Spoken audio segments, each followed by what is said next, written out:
அன்பு தமிழ் உறவுகளுக்கு வணக்கம். பாலியல் குற்றவாளிகளை நடு ரோட்டுல வச்சு சுட்டு கொள்ள முடியுமா? அண்ணன் சீமான் சொல்றது எல்லாம் நடைமுறைக்கு சாத்தியம்தானா? இப்ப எதுக்காக இந்த கேள்விகள் எல்லாம் வருது அப்படின்னா, கோவை சிறுமி பாலியல் வன்கொடுமை செய்யப்பட்டு கொலை செய்யப்பட்ட சம்பவம் நம்ம எல்லாருக்கும் நல்லாவே தெரியும். நாம எல்லாரும் நாகரிக சமூகத்துல தான் வாழ்ந்துகிட்டு இருக்கிறோமா அப்படிங்கிற ஐயம் நமக்கு வலுவா வருது. 50,000 ஆண்டுகள் நீண்ட நெடிய வரலாற்று பெருமை கொண்ட தமிழ் இனம் அப்படின்னு பெருமையா பேசிக்கிறோம். நமக்கும் எவ்வளவோ வரலாற்று சிறப்புகள் எல்லாம் இருக்கு. ஆனா அப்படிப்பட்ட இனத்துலதான் இப்படிப்பட்ட கேவலங்களும் கொடூரங்களும் நடக்குது. அதை நினைச்சு பார்க்கும்போது சே, நாம எல்லாம் தமிழர்களா அப்படின்னு நம்மை நாமே நொந்துக்க வேண்டியதா இருக்கு. நம்மை நாமே நினைச்சு வெக்கப்பட வேண்டியதா இருக்கு, அவமானப்பட வேண்டியதா இருக்கு. இப்படிப்பட்ட சூழல்ல மக்கள் எல்லோரும் தங்களுடைய ஆத்திரத்தை வெளிப்படுத்தினாங்க. இந்த காம கொடூரர்களை நடு ரோட்டுல நிக்க வச்சு சுட்டு தள்ளுங்க. சாகும் போது அந்த பச்சை புள்ள பிஞ்சு குழந்தை எப்படியெல்லாம் வேதனையையும் வலியையும் அனுபவிச்சு துடிதுடிச்சு செத்துச்சோ அதே அளவிற்கு வேதனையையும் ரண வலியையும் இவனுங்களும் அனுபவிக்கணும் அப்படின்னு மக்களே வெளிப்படையா பேசினாங்க. சாலையில இறங்கி போராடினாங்க. இதே நேரத்துலதான் அண்ணன் சீமான் அவர்கள் பேசிய ஒரு துண்டு காணொலியும் இணையதளங்கள் முழுக்க வைரலா பரப்பப்பட்டுச்சு. அது என்னன்னா, பாலியல் இச்சையோட என் பிள்ளைய ஒருத்தன் தொட்டுட்டான் கொன்னுட்டான் அப்படின்னா அந்த புள்ளைய அடக்கம் பண்றதுக்கு முன்னாடி யார் அந்த புள்ளைய இப்படி செஞ்சானோ அவன் எப்பேற்பட்ட கொம்பாதி கொம்பனா இருந்தாலும் தேடி கண்டுபிடிச்சு கொண்டு வந்து நிக்க வச்சு சுட்டு கொன்னு அவனை அடக்கம் பண்ணிட்ட பிறகுதான் இந்த புள்ளைய அடக்கம் பண்ணுவேன் அப்படின்னு அண்ணன் சீமான் பேசின காணொளி ரொம்ப வைரலா இணையதளங்கள் முழுக்க பரவிக்கிட்டு இருக்கு. என் புள்ளைய தொட்டா அவன் நெஞ்சில பாயும் 4 தோட்டா அப்படின்னு அண்ணன் சொன்ன வசனம் எல்லா பக்கங்கள்லயும் பரவலா பேசப்பட்டுக்கிட்டு இருக்கு. இப்ப இது முதலமைச்சர் விஜய்க்கும் ஆளும் தாவேகா அரசுக்கும் ஒரு தர்ம சங்கடத்தையும் நெருக்கடியையும் ஏற்படுத்தி இருக்கு. ஏன்னா தேர்தல் பரப்புரை காலங்கள்ல எல்லாம் இவங்க என்ன சொன்னாங்கன்னா, திமுக ஆட்சியில பெண்களுக்கும் குழந்தைகளுக்கும் பாதுகாப்பே இல்ல, நாங்க மட்டும் ஆட்சிக்கு வந்தோம்னா பெண்களோட பாதுகாப்பை உறுதிப்படுத்துவோம் அப்படின்னு எல்லாம் வசனம் பேசினாங்க. ஆனா ஆட்சிக்கு வந்த 20 நாள்லயே 20 கொலை 10 பாலியல் வன்கொடுமை அப்படின்னு தொடர் குற்ற சம்பவங்கள் நடந்துகிட்டே இருக்கு. இதற்கு எதிராக அரசும் எந்த ஒரு ஆக்கப்பூர்வமான நடவடிக்கையும் எடுத்த மாதிரி தெரியல. அப்படிப்பட்ட சூழல்ல அண்ணன் சீமானோட இந்த பேச்சுக்கள் வைரலாக தொடங்குது. எல்லாரும் அப்படியே இங்க பார்த்துட்டு அண்ணன் சீமானோட காணொலியை பார்த்துட்டு விஜயையும் பாக்குறாங்க. இத தாவேகா தொண்டர்களால பொறுத்துக்க முடியல. உடனே அண்ணன் சீமானுக்கு எதிரா அவதூற பரப்ப ஆரம்பிச்சுட்டாங்க. சீமான் சொல்றதெல்லாம் நடைமுறைக்கு சாத்தியமே கிடையாது. இங்க எதுவா இருந்தாலும் நல்லா கவனிக்கணும், இங்க எதுவா இருந்தாலும் சட்டப்படிதான் நடக்கணும், சட்டத்தை நாம கையில எடுத்துக்க முடியாது தெரியுமா அப்படின்னு எல்லாம் திடீர் சட்ட அறிஞர்களா மாறி நமக்கு அறிவுரை கொடுத்துக்கிட்டு இருக்கிறாங்க. நானும் எவ்வளவோ முறை என்ன நானே கட்டுப்படுத்திக்கிட்டு தாவேகா தொண்டர்களை தற்குறின்னு சொல்லக்கூடாது அப்படின்னு அமைதியா கடந்து போக பாக்குறேன். ஆனா இவங்களோட செயல்பாடுகளை பார்க்கும்போது இவங்களை தற்குறி அப்படின்னு மட்டும் கிடையாது, இன்னும் கெட்ட கேவலமா திட்டுனாலும் தகும் அப்படின்னு தோணுது. இப்ப நமக்கு சட்ட பாடம் எடுத்தாங்கல்ல அந்த தாவேகா தற்குறி அணில்கள், அவங்க கிட்ட போயிட்டு சரிப்பா இங்க எல்லாம் சட்டப்படிதான் நடக்கணும், எந்த சட்டத்தின் படி அப்படின்னு ஒரு கேள்வியை கேளுங்களேன். எந்த சட்டத்தின் படி நடக்கணும்? ஐபிசியா, சிஆர்பிசியா, பிஎன்எஸ்ஆ, இல்லனா இந்திய அரசியலமைப்பு சட்டப்படியா? எந்த சட்டப்படி பாலியல் குற்றவாளிகளுக்கு தண்டனை கொடுக்கணும், இதை கொஞ்சம் விலக்கி சொல்ல, நீ சொன்னா நாங்களும் தெரிஞ்சுக்கிறோம் அப்படின்னு ஒரே ஒரு கேள்வி மட்டும் கேட்டு பாருங்களேன். பெக்க பெக்க பெக்க பெக்க பெக்கன்னு முழிப்பானுங்க. ஏன்னா ஒன்னும் தெரியாது. யாரோ எங்கேயோ சொன்னதை கேட்டுக்கிட்டு வந்துட்டு அறகுறையா புரிஞ்சுக்கிட்டு இந்த தவிட்டு தற்குறி அணில்கள் நமக்கு சட்ட பாடம் எடுக்குதுங்க. தவிட்டு தற்குறி அணில்களா, தாவேகா தொண்டர்களா, உங்களுக்கு கதை கேட்க பிடிக்குமா? நான் 2 கதை சொல்றேன், கவனமா பொறுமையா காது கொடுத்து கேளுங்க, சரியா? இது கதை கிடையாது, உண்மையான நிகழ்வு. அதையும் மனசுல வச்சுக்கிட்டு கேளுங்க. 2019 ஆண்டு நவம்பர் மாசம் 27ஆம் தேதி தெலுங்கானா மாநிலம் ஹைதராபாத்தை சேர்ந்த அரசு விலங்கியல் மருத்துவரான திஷா தன்னுடைய நண்பரோட வீட்டுக்கு போயிட்டு திரும்பி வர வழியில டோல் பிளாசாவில தன்னுடைய இருசக்கர வாகனத்தை நிறுத்திட்டு கடைக்கு போயிருக்கிறாங்க. திரும்பி வந்து பார்க்கும்போது அவங்களோட இருசக்கர வாகனத்தோட டயர் பஞ்சர் ஆகி இருக்கு. சரி, ஏதோ எதர்ச்சியா ஆணி குத்தி பஞ்சர் ஆகி இருக்கும் போல அப்படின்னு திஷா பஞ்சர் ஓட்டுற கடையை தேடி இருக்கிறாங்க. ஆனா அவங்களுக்கு பக்கத்துல எங்கேயுமே பஞ்சர் ஓட்டுற கடை கிடைக்கவே இல்லை. திடீர்னு 4 பேர் வந்து நாங்க உங்களுக்கு உதவி செய்யறோம் அப்படின்னு சொல்லி இருக்கிறாங்க. யார் அந்த 4 பேர்?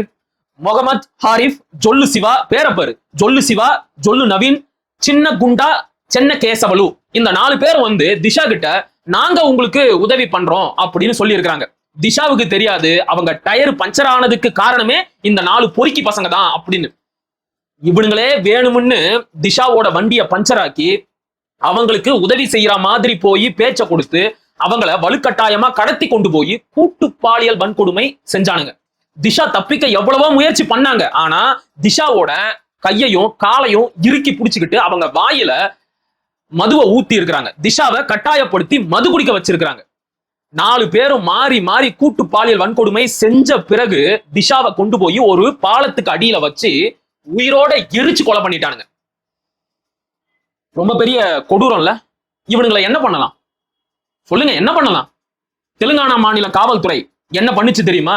6 நாள்ல இந்த 4 குற்றவாளிகளையும் தேடி கண்டுபிடிச்சு எந்த பாலத்துக்கு அடியில வச்சு திஷாவை உயிரோட வச்சு எரிச்சு கொலை பண்ணானுங்களோ அதே பாலத்துக்கு அடியில வச்சு ஆமா என்கவுண்டர் பண்ணி கொன்னுச்சு, சுட்டு கொன்னாங்க.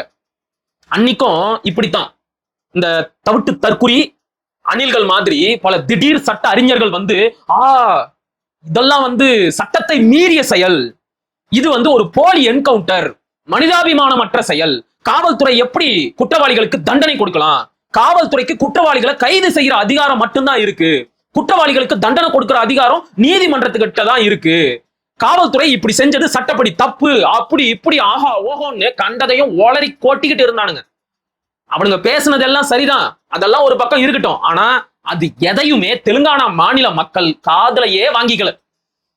திஷாவை கொன்ன அந்த 4 பொறுக்கிகளையும் என்கவுண்டர் செஞ்ச காவல்துறைய தெலுங்கானா மாநில மக்கள் கொண்டாடி தீர்த்துட்டாங்க. காவல்துறைக்கு மலர் தூவி வரவேற்பு கொடுத்தாங்க.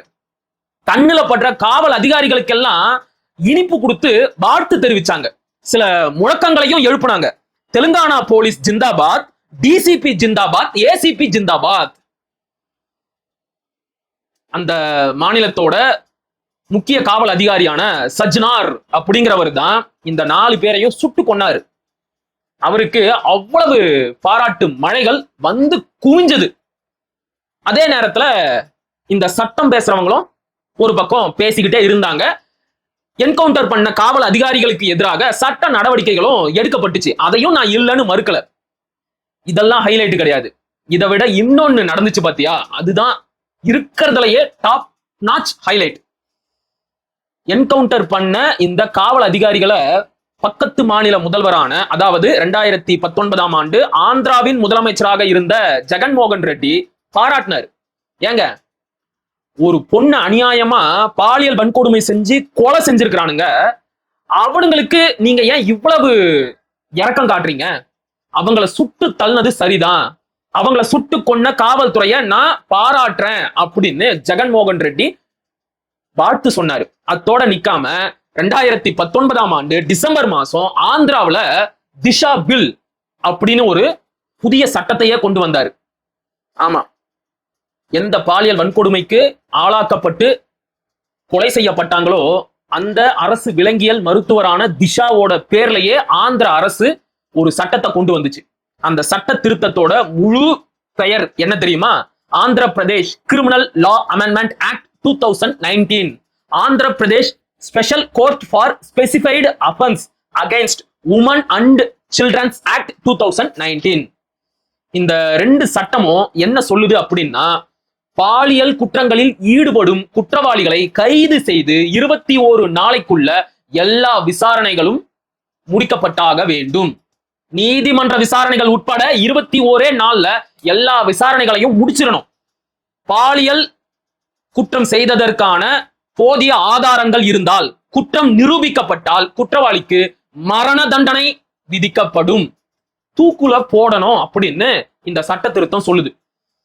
இதற்கென்று ஆந்திராவோட எல்லா மாவட்டத்திலையும் தனி நீதிமன்றம், தனி அரசு வழக்கறிஞர், தனி போலீஸ் படை எல்லாமே அமைக்கப்பட்டுச்சு. சரியா?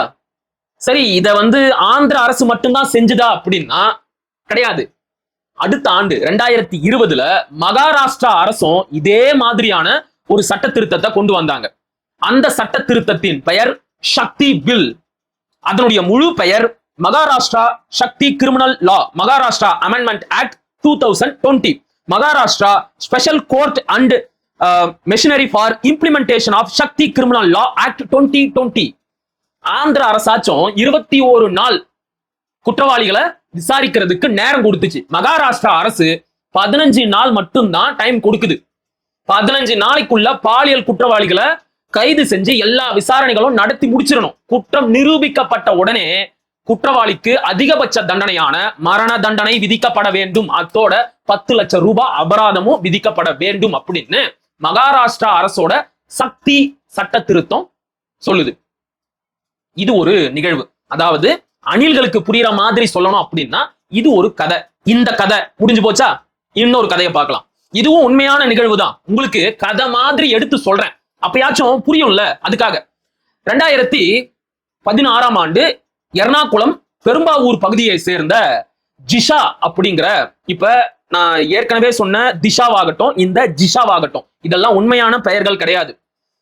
பாலியல் துன்புறுத்தலுக்கு ஆளாக்கப்பட்ட பெண்களோட அடையாளங்களை வெளிப்படுத்த கூடாது அப்படின்னு சட்டம் இருக்கு. அதனால தான் உண்மையான பேரை எப்பவுமே செய்தி ஊடகங்கள் வெளியிடாது. சரியா?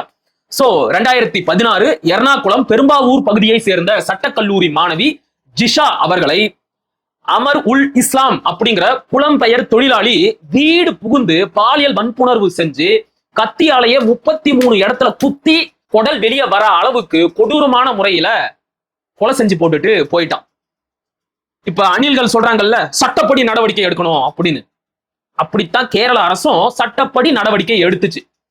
போராடி 1.5 மாசத்துக்கு அப்புறம் குற்றவாளியான அமர் உல் இஸ்லாம காஞ்சிபுரத்துல வச்சு கேரள காவல்துறை கைது செஞ்சது. சட்ட போராட்டமும் நடந்துச்சு. ஓராண்டுக்கு பிறகு 2017 ஆண்டு டிசம்பர் மாசம் குற்றவாளிக்கு கேரள செஷன்ஸ் கோர்ட் மரண தண்டனை விதிச்சது. சரி, பரவாயில்ல, அதான் 1 வருஷத்துல மரண தண்டனை கொடுத்துட்டாங்களே அப்படின்னு கேட்கலாம். ஆனா உடனே குற்றவாளி என்ன தெரியுமா பண்ணா? கேரளா ஹைகோர்ட்ல மேல்முறையீடு அப்பீலுக்கு போனான். அந்த வழக்கு எத்தனை வருஷம் நடந்துச்சு தெரியுமா? போன வருஷத்துக்கு முந்தின வருஷம் 2024 தான் அந்த வழக்கே முடிஞ்சது.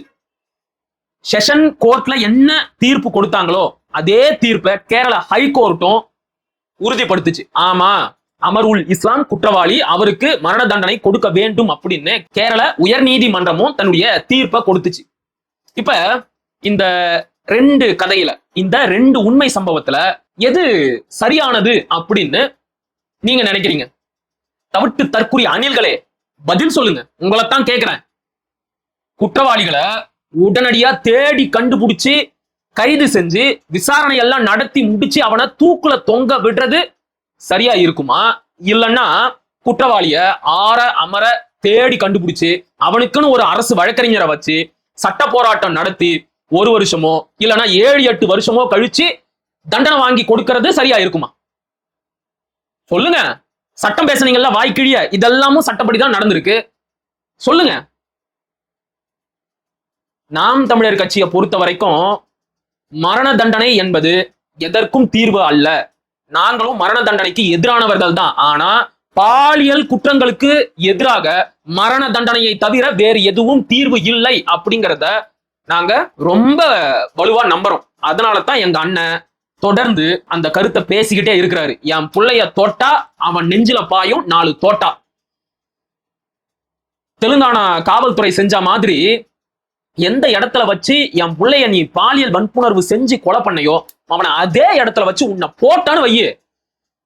அடுத்து இன்னொருத்தனுக்கு இது மாதிரி செய்யணும் அப்படிங்கிற நினப்பு வந்தாலும் உள்ளுக்குள்ள இன்னொரு பயமும் சேர்ந்தே வரும். ஐயோ உயிர் போயிருமே அப்படிங்கிற பயமும் சேர்ந்தே வரும். சரியா? அந்த பயத்தை ஏற்படுத்தாத வரை இங்க எந்த ஒரு குற்றமும் குறையாது. தண்டனைகள் கடுமையாக்கப்பட்டால் தான் தவறுகள் குறையும். தெளிவா புரியுதா? இப்ப கூட நான் முதல்வர் விஜய் அவர்களுக்கு ஒரே ஒரு கோரிக்கையை மட்டும் முன் வச்சுக்கிறேன். ஆந்திர அரசும் மகாராஷ்டிரா அரசும் கொண்டு வந்த மாதிரியான ஒரு சட்ட திருத்தத்தை நீங்களும் கொண்டு வாங்க. நாங்களும் பாராட்டுறோம். முடியுமா உங்களால? இதை செய்யறதுக்கு துணிவு இருக்கா? சொல்லுங்கடா தவிட்டு தற்குறி அணில்களா. உங்க தளபதிக்கு இதையெல்லாம் செய்யறதுக்கு துணிவு இருக்கா? தைரியம் இருக்கா? வாய்க்கிழிய பேசுனீங்கல்ல, பெண்கள் பாதுகாப்பு, குழந்தைகள் பாதுகாப்பு அப்படின்னு எல்லாம். எத முடிஞ்சா இப்படி ஒரு சட்ட திருத்தத்தை கொண்டு வந்து காட்டுங்க பார்க்கலாம். ஒண்ணும் தெரியாது. ஆனா வாய் மட்டும் வண்டலூர் வரைக்கும் நீளும். அதானே? டேய் போங்கடா, போய் படிச்சு தொலைங்கடா. இருக்கிறதுலயே ரொம்ப பெரிய கொடுமை என்ன தெரியுமா உறவுகளே? அரசியலே தெரியாதவங்கிட்ட அரசியல் பேசுறதுதான். இந்த விஷயத்துல மட்டும் நான் ஈவேராவை கோட் பண்ணலாம் அப்படின்னு நினைக்கிறேன். அவர் தான் சொல்லி இருக்கிறாரு, மானம் உள்ள 1000 பேர்கிட்ட சண்டை போடலாம், மானம் கெட்ட ஒருத்தர் கூட உங்களால சண்டை போடவே முடியாது அப்படின்னு. இங்க மானங்கெட்ட தவிட்டு தற்குறி அணில்கள் ஆயிரக்கணக்கில் லட்சக்கணக்கில் இருக்கிறாங்க. இவங்க கூட நம்மளால சண்டை போட்டு ஜெயிக்க முடியுமா? ஒரு செய்தி வருது அப்படின்னா அது உண்மையா பொய்யா அப்படின்னு ஆராய்ச்சி பார்க்காமலேயே, தேடி பார்க்காமலேயே லட்சக்கணக்கில் லைக்கும் ஷேரும் பண்ற இந்த தவிட்டு தற்குறிகள் கிட்ட இந்த சட்டத்தை பத்தி எல்லாம் பேசி நம்மளால எப்படி புரிய வைக்க முடியும்? நேர விரயம். அதனால அதுங்க இப்படியே புலம்பிட்டு கிடக்கட்டும், இப்படியே கிண்டல் பண்ணி அதுங்களே ஆர்காசம் அடைஞ்சுக்கிட்டோம். நாம போய் மத்த வேலையை பார்க்கலாம். சரியா? மீண்டும் ஒரு காணொலியில் சந்திப்போம். அதுவரை இணைந்திருங்கள். இது உங்கள் நெற்றிக்கண். நான் உங்கள் அசோக்குமார் மகிழன். படிப்போம், பகிர்வோம், பயன்பெறுவோம், கற்போம், கற்பிப்போம், களமாடுவோம். தமிழ் வெல்க, தமிழர் வாழ்க, தமிழ்நாடு வளர்க, தமிழ் தேசியம் மலர்க மலர்க மலர்க. நன்றி, வணக்கம்.